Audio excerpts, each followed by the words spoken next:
PE ratio, the price to earnings ratio. What is all this about? Well, this can be used to determine or help you make a choice to see if it's worth investing in a particular stock. Price to earnings ratio. Here we find out how to calculate it, how investors use it, why you possibly should not use it, how to calculate the PE ratio. You take the share price and divide it by the earnings per share, EPS. So if a company's share price is £50 and the earnings per share is £5, the PE ratio is 10. So share price 50, earnings per share 5, divided, and it gives you the price equals the price to earnings ratio, PE equals 10. The current share price can easily be found via your trading app or by searching online. Earnings per share require a bit more consideration. Do you use historic, the month to date, most recent quarter, year to date, last fiscal year, or the trailing 12 months, or the forward earnings, the estimated future earnings of the company? There is no set method.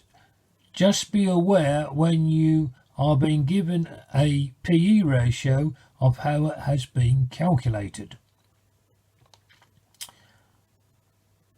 When you are trying to establish, what you are trying to establish is what is an investor prepared to pay for each pound of earnings, or how many years it will take for earnings, if they stay the same, to cover the price of the stock. How can you use the PE ratio? You can compare the PE ratio of companies. If two companies in the same industry and are similar in size, say company A has a share price of £35, earning per share of 5, the PE ratio is 7. Is it overvalued? Say company B has a share price of £15 and an earning per share of £3, the PE ratio is 5. Is this undervalued? But no two companies are the same, so the PE ratio can be useful. It is only an indication of how the market values the stock at present.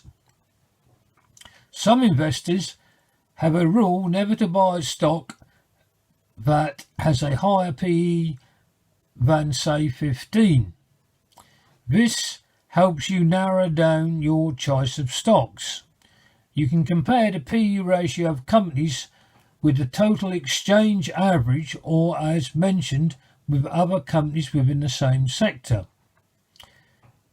PE ratios generally differ from at what point the company is growing. From low to high, which is the start of a company, a growing company, an established company, or an old, well-established company in decline.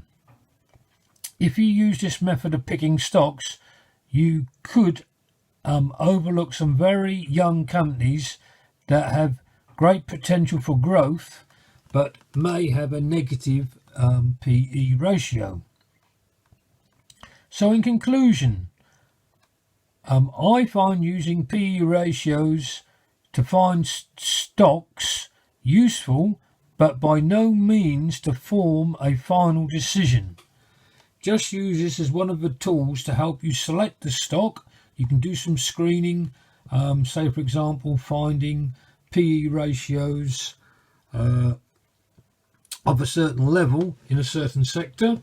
And just to mention, on my Trading 212 app, we're looking at Coca-Cola, which Warren Buffett has heavily invested in, and so is Anne. This pays a good dividend. The dividend payment is it will show you here on this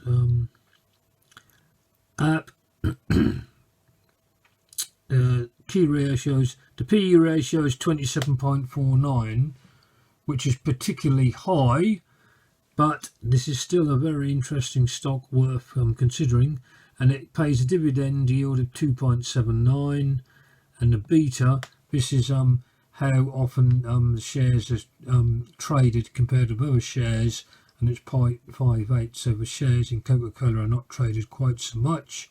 But as I said, the PE ratio, if you was looking for stocks with PE ratio of say less than 15, you wouldn't come across Coca-Cola, so you would never think of investing in it. But